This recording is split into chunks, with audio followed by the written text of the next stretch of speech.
Welcome to the Sharkpreneur podcast with Kevin Harrington and Seth Green. Kevin Harrington is the inventor of the infomercial, one of the original sharks from the hit TV show Shark Tank, and has generated over $5 billion in TV and digital direct response sales. Seth Green is the world's first trusted authority on cutting-edge direct response marketing, a best-selling author, and the only 3-time Marketer of the Year nominee. On the podcast, Kevin and Seth interview sharkpreneurs who share straight talk on what it takes to explode your business. Do you want to become insanely successful? Do you want to be the go-to guru in your industry? Do you want to be talked about for all the right reasons? For over 40 years, Kevin Harrington has helped people just like you become significant influencers. Now he's broken the process down in the Key Person of Influence Roadmap, and it's yours for free. Just text KPI to him at 727-888-2100. Text KPI to 727-888-2100 right now and claim your free step-by-step guide.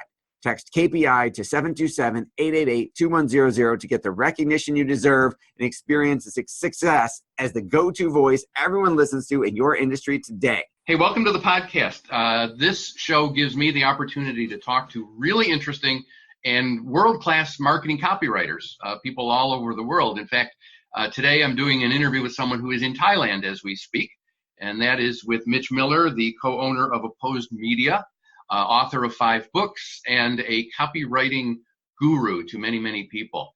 Mitch, thank you for doing this. Thanks, Bruce. Appreciate it, man.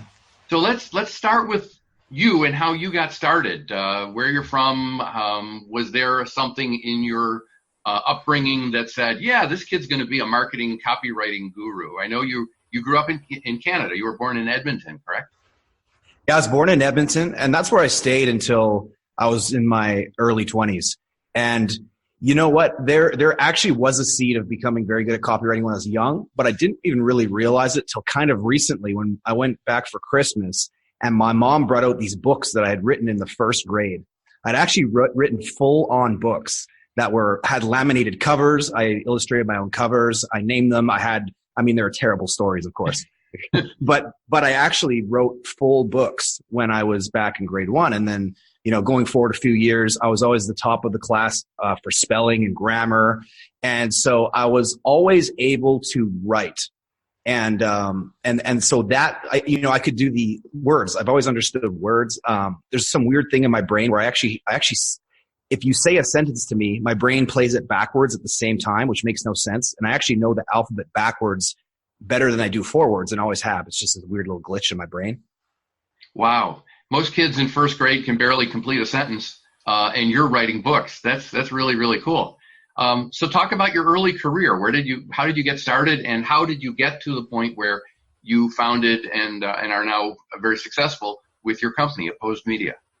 Right. So it was quite the grind, let's just say, because I was a degenerate rebel in rock bands until I was 21. So then I had a heart attack when I was 21 from, as you can imagine, all sorts of different things that would lend one to almost dying in a rock band. But I decided that I wanted to do more with my life after that. I don't know if it scared me. I don't know if it woke me up, #woke or something. But I decided I wanted to do something more with my life.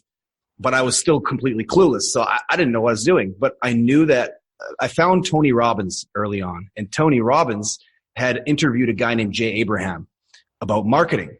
And it blew my mind. And I was obsessed with marketing from that moment forward. And then through discovering marketing, I'm on this quest for information. Self-help junkie, marketing junkie, basically a knowledge junkie in all forms. I would, instead of having a job, because I was too much of I had no work ethic. So I had to build that over a period of 10 years. But I had zero work ethic. So instead of getting a job, I would just sponge off my parents and I would just spend my days at the library and I'd pull 5 books. I'd be like, this economics book, this human behavior book, this business book, this science book. And I would just read 5 different books in a day. And I wouldn't read them fully, but I would be picking at all of them and I would be trying to connect. My brain has the ability to connect different things together. So if I'm reading something on economics, I can, there's something in quantum physics and I can relate that together. That's what gives me the ability to do a lot of metaphor and analogy work in my stories. And it's very hard to teach because it just kind of comes to me. But anyways, I was on this quest, dude, and I just was obsessed with with knowledge. And, it took me 12 years to figure this out. I went homeless when I was 26, I think. It was in 2008. I was homeless for a little while because I tried to start a bunch of businesses. They failed, and I was too proud to ask my parents for money. And so, there's all these different businesses, and I tried all these things, and I've been obsessed with copywriting and marketing from the beginning of me finding this stuff out in like 2004, I guess you could say. I found all this stuff out.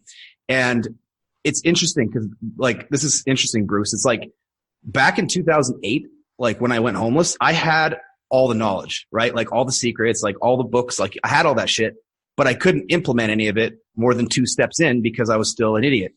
And so I was still me. So I had to like go through this painful process of always trying to do these quick money making tips and hacks and trying to like bullshit my way into money.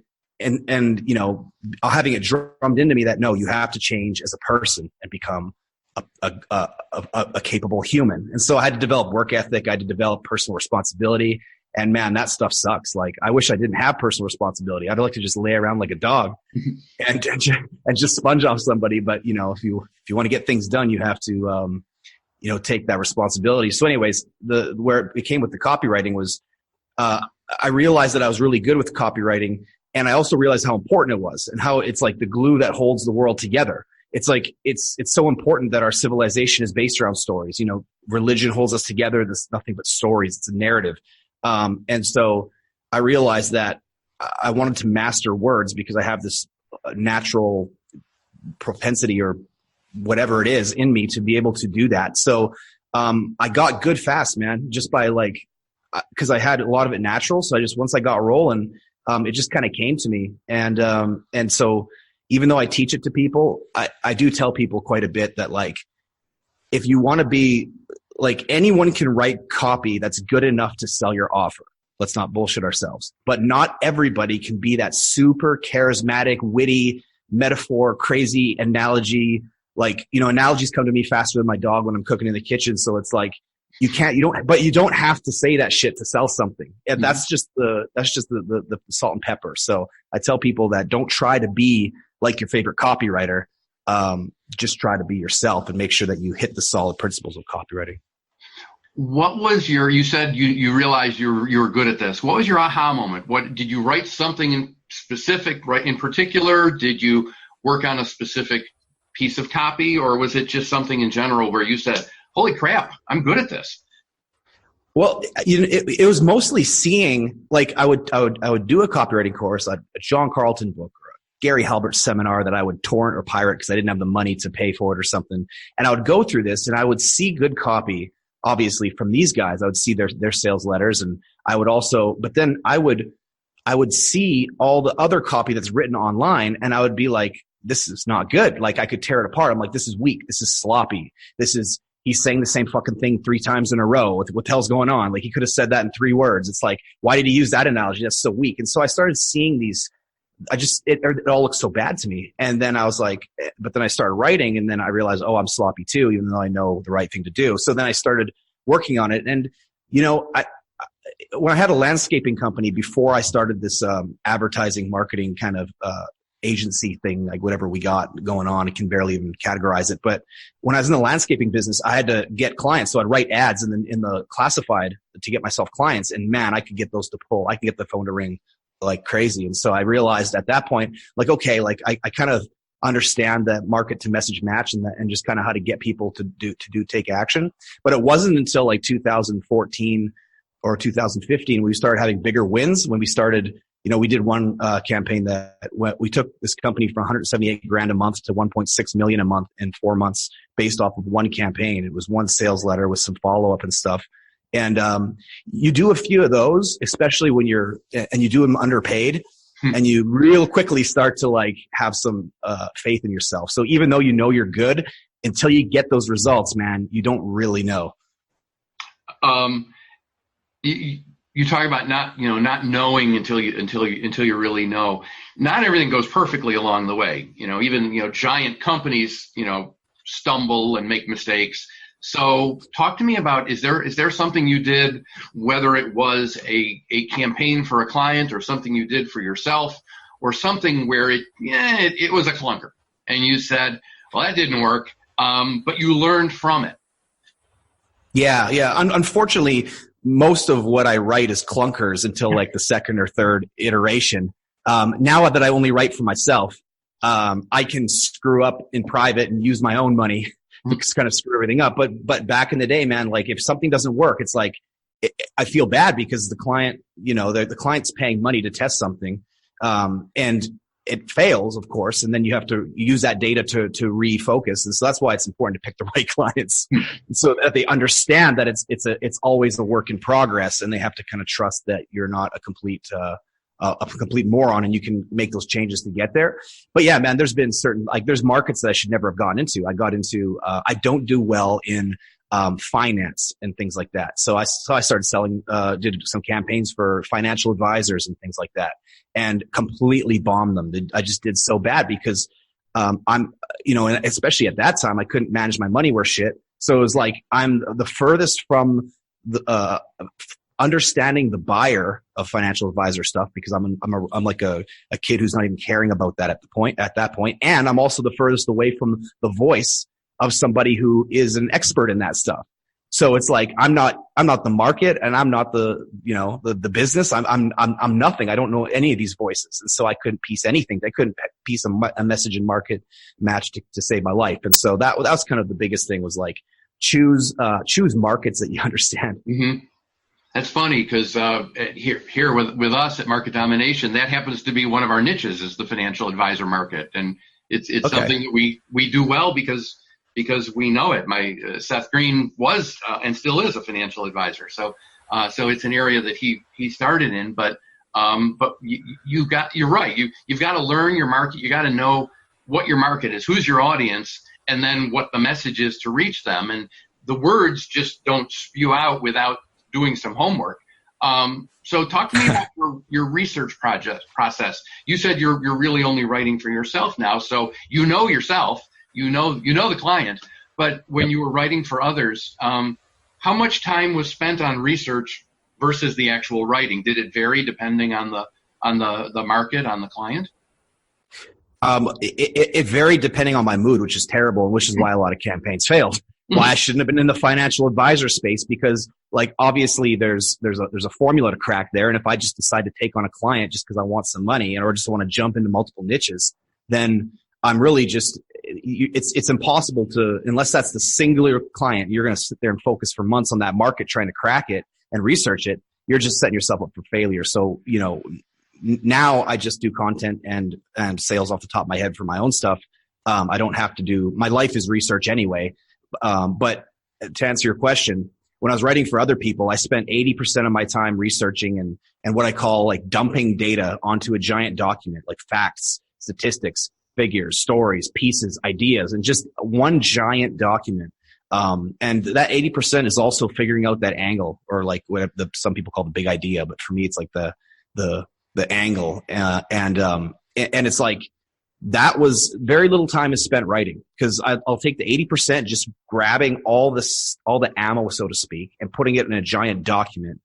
And then I'm also going to spend time rearranging that ammo in some sort of framework and order that makes sense. So there's some semblance of a pitch, some sort of rough pitch. And then I try to connect those pieces together once it's in a general order.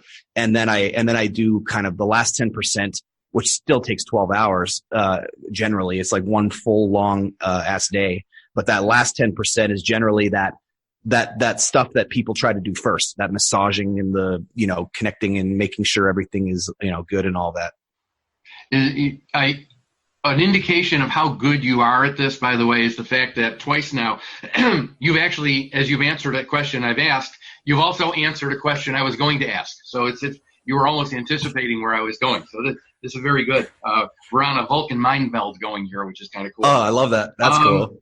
Talk to me about what you think is good writing. When you see something, you talked earlier, you talked earlier about, you would see something, you see it online or something, and you would say, well, that's really good, or that really sucks.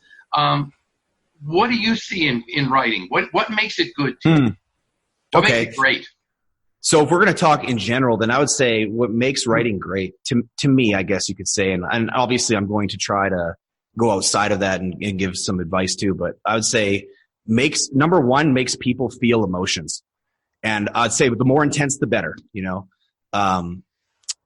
generally it's, positive emotions, generally speaking, and humor and stuff. I just did a post on my Facebook, yesterday or a couple days ago about, it was a fake story, but I didn't tell everyone it was fake. I said the story as if it really happened, where I was at an important meeting of my girlfriends, and I had to be on my best behavior, and the guest brought out steak, and the steak was too rare for me, and I didn't want to be rude and eat the steak and not eat the steak. So when she went to the kitchen, I saw an open window, and I was like, here's my chance to pretend I ate it already. So I just saw the open window, so I took the steak and I frisbeed it and I threw it out the window. But I screwed up because the window was actually closed. It was just like the cleanest damn window you've ever seen. And so she hears the sound. She comes into the room, and all she sees is like the steak that she cooked for us, just like sliding down the window. And anyway, so I did this whole story, and then I revealed at the end that it was fake. And then I actually listed down all the reasons why I believe it was a good story. And so one of them is it makes people feel emotions. The more intense, the better. It was also descriptive enough to make people visualize or imagine themselves in the story. A lot of people either don't do that on purpose, or they don't realize that you got to explain what's happening in a way that people can actually get into it enough and imagine themselves in the story, or at the very least visualize it. The next would be, I'd say, surprises and plot twists. A lot of the unexpected, but then also I would say the unexpected that leads into something familiar, because there are familiar narratives, right? There's like everyone wants the good guy to win in the end, right? It's like if you go to see too many movies in the movie theater where it's like the bad guy wins, you leave there angry and you don't like the movie almost. It's unsettled. It's like you need the good guy to win. It's or maybe the familiar narrative is it's the what do they call that? The reluctant hero or something, where it's kind of like the Luke Skywalker in the latest one, where they had to pluck him off a cliffside alone because he's like, I don't want to go save the world. Or even Aquaman that I just watched. He's like, he's reluctantly having to save the world and he doesn't want to. And so there's surprises and plot twists that are embedded within the familiar narrative frameworks that we love so much. And then I would say the last thing would be, there's a million things, but the last one I'll talk about would be the succinctness, which is like not going off on long tangents. Like you go off on tiny ones and come back, as long as they make sense to anchor a point. But like people say the same thing multiple times, or they say things in too much detail with too many tangents that you become like the grandfather telling a story about shopping for potatoes today. And then all of a sudden he's on a World War II story. And you're like, damn it, grandpa, you're talking about the potatoes. Now you're talking about World War II. So it's like getting to the point and sticking to it. Like kind of like Jordan Belfort's straight line persuasion is all about sticking to the point. And yet, I'll play devil's advocate there with you for a second, because some of the most effective marketing copywriting is the long form letter, which can be, 7, 8, 17 pages. But if it pulls you through it and follows the right formula, long form will work. But it has to have that keeping you hooked. The hook has to stay throughout.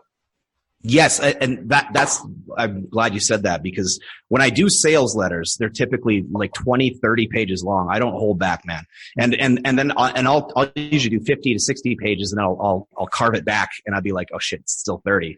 But it's still succinct, and succinct doesn't have to mean short. I guess that's a way, because maybe that's a way to say it better. But that brings us into what you said, like as long as you remain on point to the big idea or to the main hook. And like for me, the big idea is like I don't even think of the big idea as what makes a campaign work. I think I always try to make sure that I know the market enough to know that the offer that I have is a match for them, and that everything and the offer is obviously the problem you're solving, the price, the terms, blah, blah, blah, blah, blah. But for the big idea, it's like, for me, I think about it, it's like, what's the angle that will get attention, captivate, and sell in terms of a story? But the first thing that I think about is like, I want to know, what is that one main thing that I want them to believe about what I'm offering to them? And then everything else that I write is supporting that claim, that one claim. So I learned this from Perry Belcher. He's like, what's that one thing you want them to believe? Because too many people make the mistake of they're presenting too many ideas. They open up too many ideas for discussion in the pitch for the prospect to have to then believe, and then for the writer to have to then support. The more claims you make, the more support you have to write and come up to support those claims. So if you can just make one claim, then you can anchor everything to making that one claim. And I'll give you a quick example. So we did a successful campaign. It was in the cryptocurrency space. We did over was it $1 million, like 1.3 in just over a week with a single webinar. And I had a single idea to get across, and it was just one. And everything else that I wrote within that webinar was there to support and back up that one idea. And that was the big idea was big money is to be made right now if you listen to our advice, but the window is closing real fast. And so that was the main, that was the big idea. That was, it's nothing revolutionary, but it was just there. And then everything was there to support that idea. And so, and if I had more than one main idea, then the pitch would get very muddy, and it would just get very difficult. So that's how I think of the big idea as like that one main thing that I want them to believe. And then I try to have all these different things to support it, whether it's facts, statistics, or mini stories, or even one big story to wrap around that one main thing that I can use as a lead or as a big idea for attention getting or something. How did you come up with the name of your company, Opposed Media? What are you opposed to? Yeah, so Opposed Media, I was in a punk band when I was 18 years old, and we were called The Opposed. And it was a punk band, and it was The Opposed. It was opposed to the mainstream. It was opposed to your parents. It was opposed to society and social conditioning. And I never even thought of that band and it was like 2014. And it was on my birthday, which is when I started the company.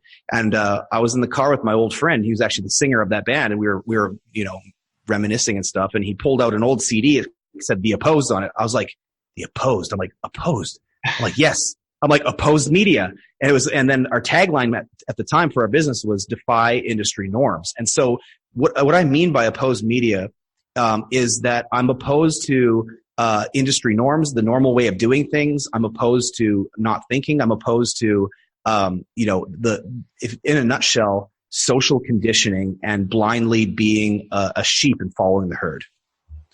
One of the things you offer on your company's website is your 130-point copywriting checklist. How did that come about? By the way, I think everyone should get that. Thanks, Bruce. That came about as something that we were using.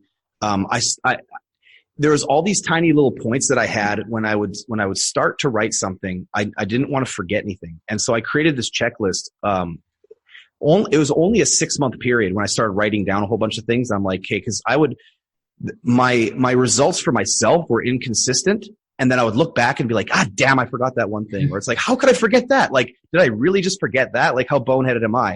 Mm-hmm. And so I was like, screw this. I'm like, I'm making a little checklist for myself. So I made a checklist for myself, and I just kept adding to it.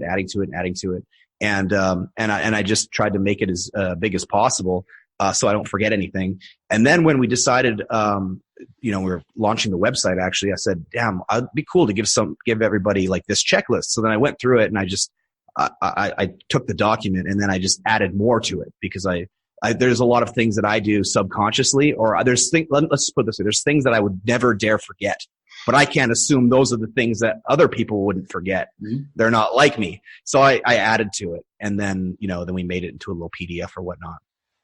So the company and the website and everything have been around now for a couple of years. We talked before we began the interview about the fact that you have trouble being found on Google because of your name, that the other Mitch Miller, the one who's been dead for 20 years, the band leader along with Mitch guy, even though he's been dead for 20 years, he still owns page 1 of Google. Right. So that would be a challenge for you as someone who shares that name. It's funny, you mentioned that you got a musical background too. So you and Mitch Miller the other Mitch Miller are actually connected in a couple different ways, although he'd probably roll over in his grave if he heard punk music. Yeah. But so how do clients find you? How do you get yourself out there? Well, it's interesting. So I created this little tiny bubble for myself. So I'm primarily market everything that I do on Facebook. And what's actually weird is it's not my Facebook page, it's my Facebook profile. So for the last 5 years, I've written content and produced content multiple times a day for 5 years. I've never missed a single day, including Christmas. In fact, the only 2 days I missed were the 2 days I went to North Korea, and they don't have internet there. And so, and believe me, I still tried. But I've done like ruthless amounts of content to the point where every 9 months, I take all my content and I make a book. I just put it into a book and repurpose it or whatever. But it's been primarily my Facebook profile, and it's actually a very small audience that I have. It's only 10,000 people, but it's the right 10,000 people. It's industry leaders. It's the right people. And what's interesting is, this is an interesting statistic that we just found out last month, was that out of my 10,000 person audience, 24% have bought something from me. They have purchased from me, which is, wow. As far as I know, that's insanity. It's small numbers, but the percentage is crazy. Mm-hmm. And so we've been able to build a 7-figure business off my goddamn personal profile, from me just pumping out content and making offers and such. And so so that's how they find me. They find me on my personal Facebook profile.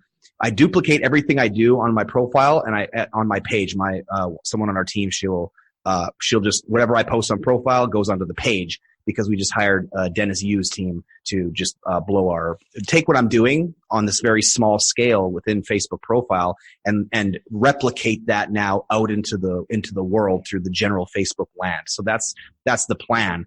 And then I have a YouTube channel where it's kind of underground, which is why I'll just talk about it. It's kind of underground, but I have like 200 different training videos on there. I have 5-6 hour seminars on different topics, going deep diving on copywriting and stuff. So if that's where the longer form content is, because on Facebook, people have the attention span of a fucking ant.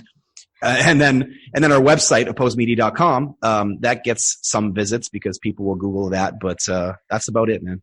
You mentioned your books. I think there's 5 of them. And you also have a podcast.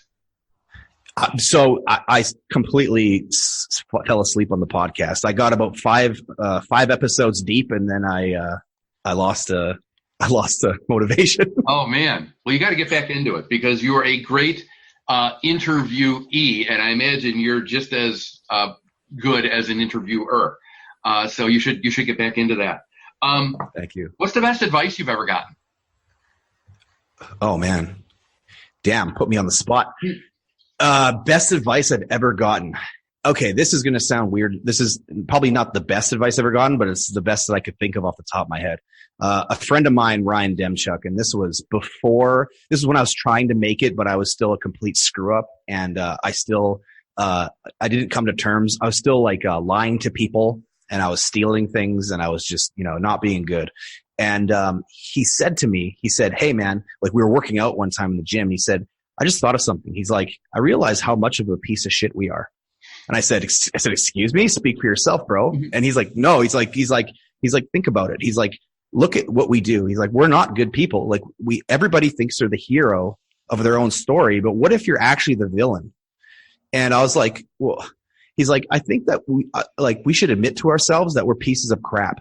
And I was like, no, this goes against all self-help advice that I've ever gotten. You got to love yourself and say that, whatever. And he's like, no, just say and it was uncomfortable. He almost forced me to say that I'm a piece of crap, and I had to repeat it out loud. And as much as I resisted that, it stuck with me for months and months. And it was actually a huge catalyst for me actually changing, because it was getting real with my behavior and say, hey, no, I said, you know what? I'm not a piece of crap, but I'm sure acting like one, and it's my fault. And it was a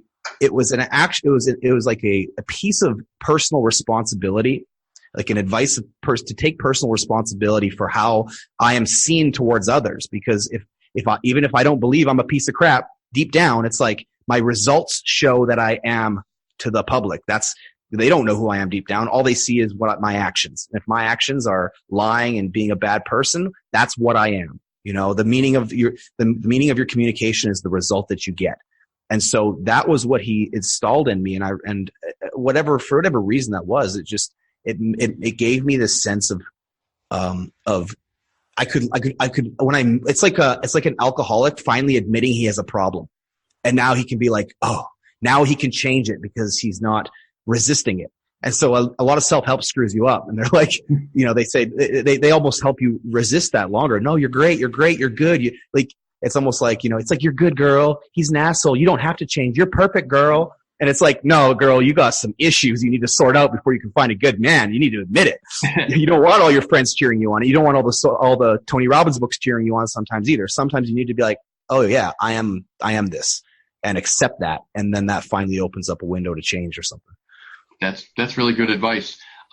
You are a copywriting, you train other people, you consult for people. So yeah. I'll take that advice question and flip it. What's the best advice you've ever given someone else? And if we're going to try to relate it to copywriting, I would honestly say it's the advice that I constantly give, which is, if you want to be great at selling your products and be good at marketing to your market, everybody's focused on they're focused on the demographics and the psychographics of my client, and they want to know what are the pain points and what are their dreams and their benefits and all of these things that go into typical market research. When my best piece of advice for people who want to get good at copywriting is to get good at understanding human behavior in general, because because the way I see it is all the demographics, the psychographics, all that stuff that you need to kind of make that customer avatar. To me, that's only one half of the equation. That's what's going to get you rapport. That's what's going to make them feel like you understand them, and they're going to want to take your advice and be open to it. But I feel like the stuff that actually pulls the money out of the wallet, those are universal things.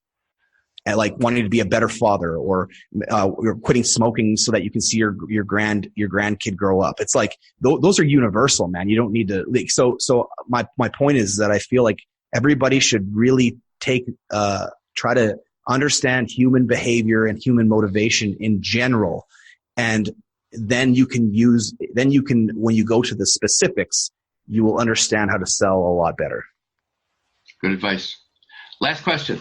You have had an interesting career to this point. You've made a few left turns along the way, from rock band and 21-year-old kid having a heart attack, and punk band and homelessness, and I mean, you've even though you're Canadian, you've lived the American dream here. So now here you are. The company's doing well. You're making good money. You're out there. Yeah. Where do you go from here? Where do you see yourself 5 years from now? Can you, how big can this thing get? Can you become the Mitch Miller who owns page one of Google instead of the other guy? Yeah, thanks for asking. Absolutely, I can, and that's something that I battled with.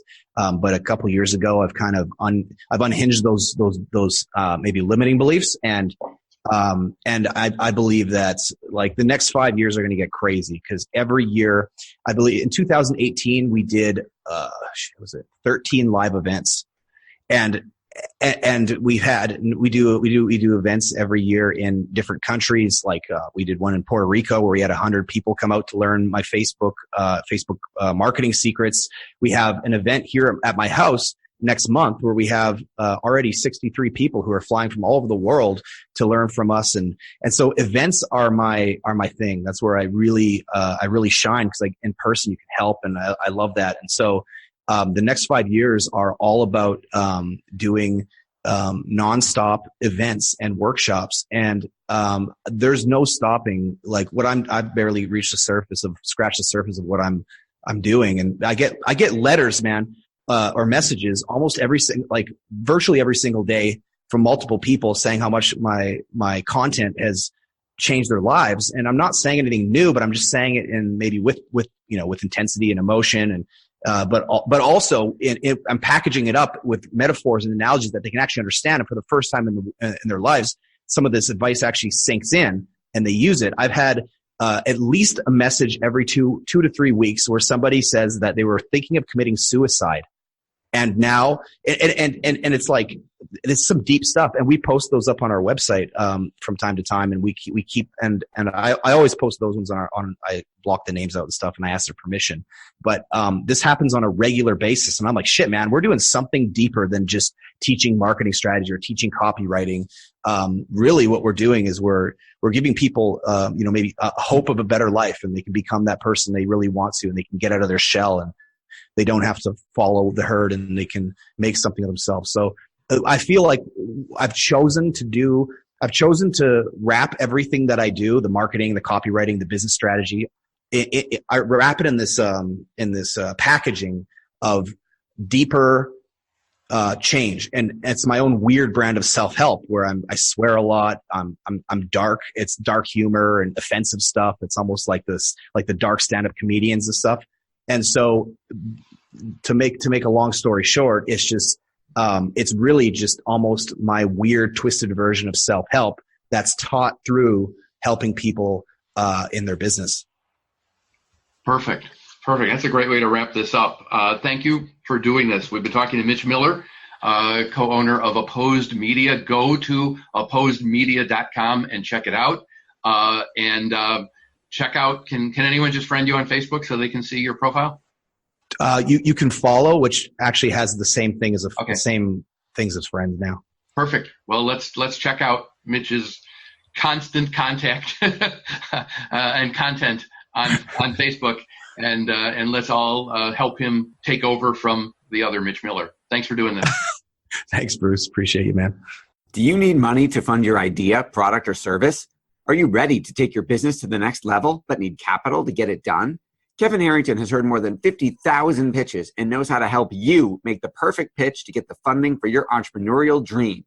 He's distilled the process down in his perfect pitch cheat sheet, and it's yours for free. Just text PITCH to him right now at 727-888-2100.